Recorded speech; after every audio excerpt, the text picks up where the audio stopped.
नमस्ते साथीहरु, यहाँहरुको आफ्नो च्यानल डिपेन्ड टेकमा यहाँहरुलाई स्वागत छ। साथीहरु, अहिले मेरो च्यानल सब्स्क्राइब गर्नुभएको छैन सब्स्क्राइब गर्नु होला, लाइक गर्नु होला।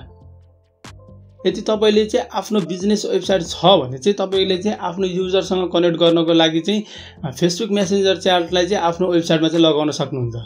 यो चाहिँ हामीले दुई तरिकाबाट लगाउन सकिन्छ। एउटा चाहिँ प्लगइन युज गरेर लगाउन सकिन्छ भने अर्को चाहिँ हामीले चाहिँ प्लगइन युज नगरिकन लगाउन सकिन्छ।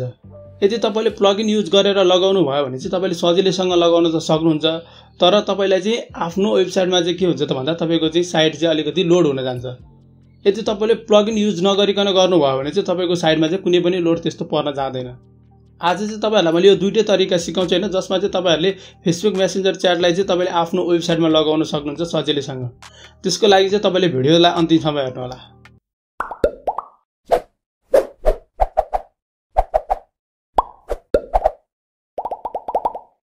सर्वप्रथम चाहिँ तपाईलाई मैले चाहिँ प्लगइन युज गरेर देखाउँछु हैन। हामीले चाहिँ फेसबुक मेसेन्जर च्याट चाहिँ आफ्नो वेबसाइटमा कसरी चाहिँ इन्स्टल गर्छ भन्ने कुरा चाहिँ तपाईलाई देखाउँछु मैले हैन।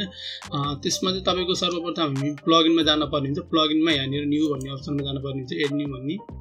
एड न्यूमा गइसकेपछि चाहिँ यहाँ तपाईले चाहिँ फेसबुक च्याट भनेर तपाईले सर्च गर्नु होला। तपाईले देख्न सक्नुहुन्छ फेसबुक च्याट प्लगइन लाइभ भनेको छ। यसलाई तपाईले इन्स्टल गर्न पर्ने हुन्छ। इन्स्टल गरिसकेपछि यसलाई तपाईले एक्टिभ गर्नु होला। प्लगइन चाहिँ एक्टिभ पनि भइसकेको छ हैन। अब हामी चाहिँ के गर्छौं भने इन्स्टल भन्ने अप्सनमा जान्छौं। यहाँनिर गएर यहाँ गएर चाहिँ हामीले चाहिँ फेसबुक च्याटको यसमा सेटिङमा जान्छौं है।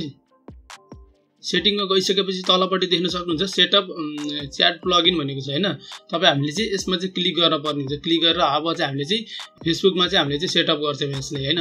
एउटा कुरा तपाईले के बुझ्नु पर्यो भने तपाईले जुन ब्राउजरमा यो साइटलाई चलाउँदै हुनुहुन्छ त्यही साइटमा त्यही ब्राउजरमा चाहिँ के हुनुपर्छ त भन्दा तपाईको चाहिँ फेसबुक कनेक्ट हुनुपर्छ र तपाईको चाहिँ जुन पेजमा चाहिँ तपाईले चाहिँ जुन पेज चाहिँ तपाईले चाहिँ यसमा कनेक्ट गर्न खोज्नु भएको यो वेबसाइटमा त्यो पेज पनि तपाईको यसैमा कनेक्ट भएको हुनुपर्छ यही फेसबुकसँग है। तपाईको एउटै ब्राउजर आउनुपर्छ। यति कुरा ख्याल गर्नु।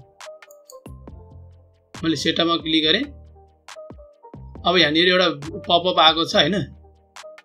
पपअप आएपछि यहाँनिर तपाईले देख्न सक्नुहुन्छ यहाँनिर चाहिँ फेसबुक पेजलाई चाहिँ सिलेक्ट गर भनेको छ। जुन चाहिँ फेसबुक पेज छ त्यसैलाई सिलेक्ट गर्न पर्ने हुन्छ। मैले चाहिँ एउटा स्याम्पल चाहिँ एउटा फेसबुक पेज बनाएको छु। यसैलाई चाहिँ मैले कनेक्ट गर्छु र मैले यसलाई कन्टिन्यू गरे। कन्टिन्यू गर्ने बित्तिकै मैले चाहिँ अब यसको चाहिँ यहाँ नेक्स्ट गरे। अब तपाईले यहाँ देख्न सक्नुहुन्छ स्टार्ट कन्भर्सेसन भनेको छ। यहाँनिर तपाईको चाहिँ यस्तो टाइपले चाहिँ तपाईको आउँछ हैन साइडमा।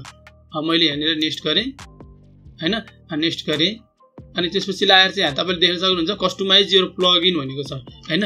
अब प्लगइनलाई चाहिँ कस्टमाइज गर भनेको छ। यहाँनिर तपाईको चाहिँ अब पब्लिश भनेर आएको छ। यदि तपाईले चाहिँ यति गर्न चाहनुहुन्छ भने पनि यतिकै गर्न सक्नुहुन्छ, तर मैले चाहिँ यहाँ तपाईको कन्भर्सेसनको लागि चाहिँ मैले यहाँनिर तपाईको देखाउँछु। यहाँ यसरी आउँछ है कन्भर्सेसन।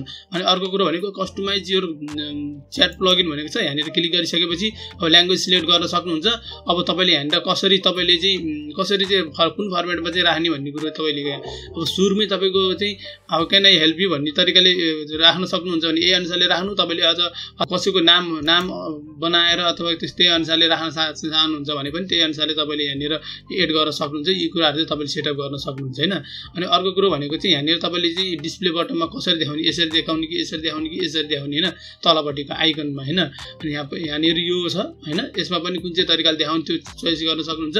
अब यसमा चाहिँ च्याट विन्डोजमा अथवा तपाईको राइटतिर राख्ने हो कि लेफ्टतिर राख्ने हो त्यो पनि तपाईले मिलाउन सक्नुहुन्छ। अनि त्यसपछि यो मार्जिन तपाईले यसमा मार्जिन कुन चाहिँमा डेस्कटपमा कति राख्ने र तपाईको यो मोबाइलमा कति राख्ने यो कुराहरु पनि तपाईले सेटअप गर्न सक्नुहुन्छ हैन। अब यी कुरा भयो। यिनीहरु चाहिँ नर्मली तपाईको आफ्नो बेसिस अनुसार तपाईले गर्न सक्नुहुन्छ। र मैले चाहिँ यसलाई के गर्दिन्छु भने यसलाई चाहिँ मैले पब्लिश गर्दिन्छु।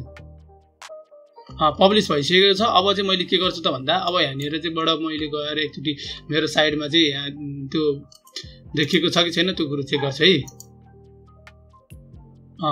यहाँ देख्न सक्नुहुन्छ यहाँनिर चाहिँ देखिसकेको छ फेसबुक च्याट देखिसकेको छ हैन। अब मैले यसलाई क्लिक गरेर अब मैले यहाँ के गर्छु त भन्दा मैले चाहिँ अब गेस्टबाट पनि गर्न सकेँ, अथवा मेरो चाहिँ यहाँनिर कन्टिन्यू गरेर मैले यहाँ चाहिँ क्लिक गरेर चाहिँ मैले यहाँ उसको उता च्याटमा मैले गर्न सक्छु हैन। यो चाहिँ अब तपाईँ आफ्नो इन्टरफेस अनुसारको कुरो हुन्छ। यो चाहिँ तपाईँको प्लगइन युज गरेर भयो हैन। अब मैले यो प्लगइन युज गरेर भयो यसलाई चाहिँ अब मैले चाहिँ प्लगइन युज नगरिकन गर्छु। यो सबै यो प्लगइनहरू सबै हटाएर चाहिँ मैले तपाईँलाई चाहिँ फेरि प्लगइन युज नगरिकन गर्छु है। कसरी भन्दा अब प्लगइन युज नगरिकन गर्दाखेरि चाहिँ हामीले चाहिँ मैले चाहिँ उतापट्टि तपाईँको त्यो जुन प्लगइन चाहिँ मैले हटाइसकेको छु हैन। अब हामीले चाहिँ के गर्नुपर्ने हुन्छ त भन्दा तपाईँ चाहिँ आफ्नो पेजमा आउन सक्नुहुन्छ। मैले यो स्याम्पल पेज हो हैन, मैले तपाईँलाई अघि नै भनिसकेको छु।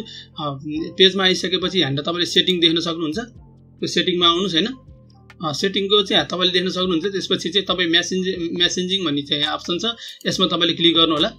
यसमा क्लिक गरिसकेपछि चाहिँ तपाईँ हल्का तल आइसकेपछि चाहिँ देख्न सक्नुहुन्छ add messenger to your website भनेको छ हैन। तपाईँले यसमा क्लिक गर्नु होला।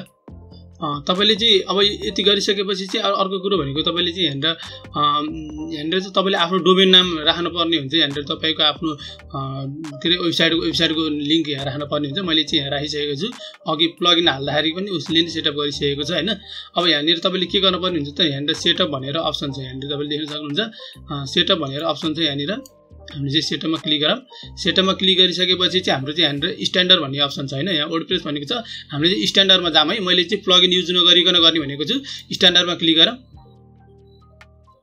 स्ट्यान्डर्डमा क्लिक गरिसकेपछि चाहिँ अब चाहिँ यहाँनिर तपाईँले चाहिँ के देख्न सक्नुहुन्छ त भन्दा यहाँनिर एड डोमेन भनेको छ हैन। अब यसमा चाहिँ तपाईँले यसलाई चाहिँ तपाईँले सेभ गरिदिनु। यहाँनिर यसलाई सेभ गरिदिनु हैन। यो इङ्ग्लिस भयो, यसलाई सेभ गरिदिनु। अनि त्यसपछि ल्याएर यहाँ डोमेन एड गर भनेको छ। यहाँनिर मैले डोमेन अघि हाम्रो त्यहाँ एड भइसकेको छ। यदि तपाईँको डोमेन एड छैन भने तपाईँले डोमेन एड गर्न सक्नुहुन्छ, अथवा तपाईँको वेबसाइटको लिङ्क चाहिँ यहाँनिर ल्याएर राख्न सक्नुहुन्छ हैन। त्यसपछि फेरि यसलाई मैले एड गरिदिएँ। त्यसपछि यहाँनिर तपाईँले देख्न सक्नुहुन्छ यहाँ एउटा कोड आएको छ। यो कोडलाई चाहिँ तपाईँले कपी गर्नुपर्ने हुन्छ हैन। यही कोड चाहिँ हामीले लेयर गरेर हाल्ने हो र त्यसपछि ल्याएर हामीले यसलाई तपाईँले चाहिँ नेक्स्ट गरिदिनु भयो। नेक्स्ट गरिसकेपछि यसलाई फेरि तपाईँले यहाँ पेस्ट गर्ने भनेको छ। त्यो हामीले चाहिँ फुटरमा लगाएर पेस्ट गर्ने हो। त्यसलाई चाहिँ हामीले चाहिँ फिनिस गरिदिउँ है। फिनिस गरिदिउँ, डन गरिदिउँ। यो भयो हैन। यति गरिसकेपछि अब यहाँ तपाईँले यसलाई चाहिँ कस्टमाइज मैले अघि तपाईँलाई भने जस्तै गरेर त्यही सेम त्यही अनुसारको त्यो कस्टमाइज हो। त्यो अप्सन चाहिँ तपाईँले यहाँ हेर्न सक्नुहुन्छ र त्यो हेरिसकेपछि चाहिँ तपाईँले के गर्न सक्नुहुन्छ त भन्दा यसलाई पब्लिस गर्न सक्नुहुन्छ हैन। यहाँ पब्लिस भइसक्यो। पब्लिस भइसकेपछि चाहिँ तपाईँ चाहिँ अब मैले दुईटा कुरा भन्छु है तपाईँलाई चाहिँ। एउटा कुरा भनेको चाहिँ तपाईँले चाहिँ जसरी हुन्छ तपाईँले फुटरमा चाहिँ एउटा एचटीएमएल कोड हालेर तपाईँको फुटरमा चाहिँ एचटीएमएल कोड हालेर चाहिँ तपाईँले चाहिँ त्यो अघिको जुन हामीले कपी गरेको कोड थियो त्यो कोड चाहिँ लिएर गएर त्यहाँ पेस्ट गरेर चाहिँ तपाईँले अपडेट गर्नुपर्ने हुन्छ हैन। त्यो कसरी गर्ने त्यो तपाईँको नलेजको कुरा हो। तर मैले तपाईँलाई चाहिँ 2-3वटा मेथड सिकाउँछु। जस्तो तपाईँले यदि इलिमेन्टर चलाउनुहुन्छ भने तपाईँको साइडमा चाहिँ इलिमेन्टरबाट बनेको छ भने चाहिँ तपाईँले चाहिँ के गर्नुहुन्छ तलपट्टि फुटरमा गएर हैन। फुटरमा गएर चाहिँ के गर्न सक्नुहुन्छ यहाँनिर तपाईँले एचटीएमएल भन्ने तपाईँले अप्सन देख्न सक्नुहुन्छ। पक्कै पनि यहाँ एचटीएमएल भन्ने अप्सन, यो एचटीएमएल भन्ने अप्सनलाई चाहिँ यहाँनिर तपाईँले ल्याएर एड गर्न सक्नुहुन्छ हैन। र यहाँनिर तपाईँले त्यो अघि मैले के अरे कपी गरेको कोड थियो नि, कपी गरेको कोड चाहिँ यहाँनिर तपाईँले चाहिँ के गर्न सक्नुहुन्छ पेस्ट गर्न सक्नुहुन्छ। हेर्न सक्नुहुन्छ अहिले हामीले कपी गरेको कोड यहाँनिर पेस्ट भयो है। यति गरिसकेपछि चाहिँ के तपाईँले के गर्न सक्नुहुन्छ एड गर्न अपडेट गर्न सक्नुहुन्छ। यहाँ त्यो पेस्ट गर्ने बित्तिकै यहाँ अप्सन देख्नु भएको छ एउटा। तपाईँले यहाँनिर यो च्याटको अप्सन देख्नु भएको छ हैन। च्याटको आएको देख्न सक्नुहुन्छ यहाँ। र तपाईँले के गर्नुपर्छ यसलाई अपडेट गरिदिनुपर्छ है। अपडेट गरिदिनुपर्छ। अपडेट भइसकेको छ। अब मैले फेरि के गर्छु त मैले साइडमा गएर मैले फेरि चेक गर्छु है।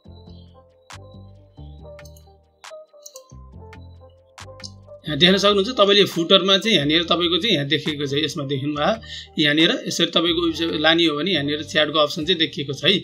अब यसरी चाहिँ तपाईँले यहाँबाट पनि हाल्न सक्नुभयो। इलिमेन्टर छ भने तपाईँको यहाँबाट यदि तपाईँ चाहिँ विजेटबाट जान चाहनुहुन्छ भने एप्रेन्समा आउनुहोस्। तपाईँको यहाँ विजेटको अप्सन हुन्छ। विजेटमा क्लिक गरिसकेपछि तपाईँले यहाँ चाहिँ तपाईँको चाहिँ यो उसमा 2-3 तरिकाको हुनसक्छ होइन। तपाईँको यही नै हुनुहुन्छ भने म भन्दिनँ। जस्तो तपाईँको फुटरको चाहिँ तलपट्टि फुटर बारमा आइसकेपछि चाहिँ तपाईँले के गर्न सक्नुहुन्छ भने यहाँनिरबाट तपाईँले सर्च गरेर चाहिँ एचटीएमएल भन्ने कोडको यहाँ अप्सन सर्वप्रथम तपाईँले यहाँबाट लिएर आउन सक्नुहुन्छ हैन। यसमा लिएर आएर चाहिँ गर्न सक्नुहुन्छ। यहाँनिर लिएर आएर जस्तो कि मैले अहिले यसलाई पहिला रिमुभ गरेर देखाउँछु तपाईँलाई। मैले यहाँनिर कस्टम एचटीएमएल भनेको छ त्यो अप्सन चाहिँ यहाँ तपाईँले यहाँनिर क्लिक गरेर यहाँ लिएर आउनुहोस् हैन। यहाँ ल्याएर छोडिदिने हो भने अनि तपाईँले चाहिँ यहाँनिर के गर्न सक्नुहुन्छ त भन्दा अहिलेको कोड तपाईँले यहाँ ल्याएर पेस्ट गर्न सक्नुहुन्छ। मैले चाहिँ उतापट्टिको कोड पेस्ट गरिसकेको छु। यो काम चाहिँ मैले यहाँबाट गर्दिनँ है नि। यो एउटा कुरो भयो हैन।